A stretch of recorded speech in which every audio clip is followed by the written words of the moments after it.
Swaraj collection Dhalgaon म्हणजे पारंपरिक ते मॉडर्न वस्त्र थेट मिल मधून पुरवठा करणारं वस्त्रदालन. स्वराज कलेक्शन मध्ये सुरू आहे लग्न बस्ता महोत्सव. इथे काढा आपल्या लाडक्या मुलामुलींचा लग्न बस्ता, तोही आपल्या बजेटमध्ये सर्वात सस्ता. यामध्ये आपल्याला पारंपरिक मॉडर्न साड्या यासह इथेनिक वेअर्स आणि आहेरासाठी भरपूर साड्या भरपूर स्टॉक मध्ये उपलब्ध आहे. खास लग्न बस्त्यासाठी आपल्या सर्वांचं आवडते आणि विश्वासाचं एकमेव ठिकाण म्हणजे स्वराज कलेक्शन.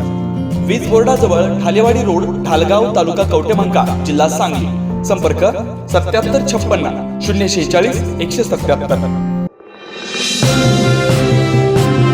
स्वराज मराठीमध्ये आपलं स्वागत आहे. सर्वसामान्यांचा आवाज, निर्भीड, बेधडक. स्वराज मराठी. नमस्कार, स्वराज मराठी न्यूज चॅनल मध्ये आपलं स्वागत आहे. पाहूयात आजच्या टॉप 10 घडामोडी.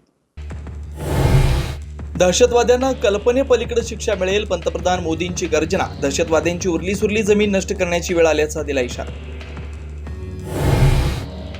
काश्मीरमध्ये अडकलेले 183 पर्यटक आज मुंबईत परतणार. एअर इंडिया आणि इंडिगोच्या विशेष विमानाचं नियोजन. संध्याकाळी 6:30 पर्यंत पर्यटक लँड होणार.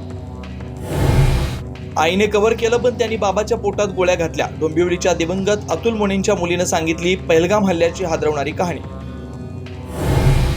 डोक्यावर गोपो कॅमेरा लावून आलेल्या दहशतवाद्यानं डोळ्यांसमोर बाबांना गोळी मारली. संजय लेलेंच्या मुलानं सांगितली आपबीती. जीव वाचवण्यासाठी आमच्या टिकल्या काढून फेकल्या, अल्लाहू अकबर म्हटलं तरीही अतिरेक्यांनी गोळ्या चालवल्या. कौस्तुभ गणबोट्यांच्या पत्नीनं सांगितली आबी. भाजप पहलगाम हल्ल्याचा दुरुपयोग करून समाजामध्ये फूट पाडतंय. काँग्रेसचा आरोप पहलगामच्या दहशतवादी हल्ला हे गुप्तचरी यंत्रणांचा अपयश असल्याची टीका.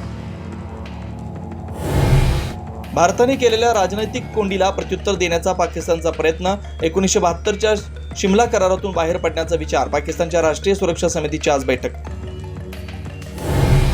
भारतातून उड्डाण करणाऱ्या विमानांसाठी पाकिस्तान हवाई क्षेत्र बंद होण्याची शक्यता. पाकिस्तानच्या राष्ट्रीय सुरक्षा समितीच्या बैठकीत होऊ शकतो निर्णय. पाकिस्तानच्या उच्चायुक्तालयामध्ये केक कापून कसलं सेलिब्रेशन. कर्मचारी केक घेऊन जात असतानाचा व्हिडिओ व्हायरल. सर्वपक्षीय बैठकीत ठाकरेंची शिवसेना जाण्याची शक्यता. कमी अपरिहार्य कारणास्तव हजर राहणं अशक्य असल्याची अरविंद सावंत यांची माहिती. तर बैठकीला जाणार नसल्याची राऊतांची स्पष्टोक्ती. आजच स्वराज मराठी न्यूज चॅनलला लाईक करा, शेअर करा आणि सबस्क्राईब करा.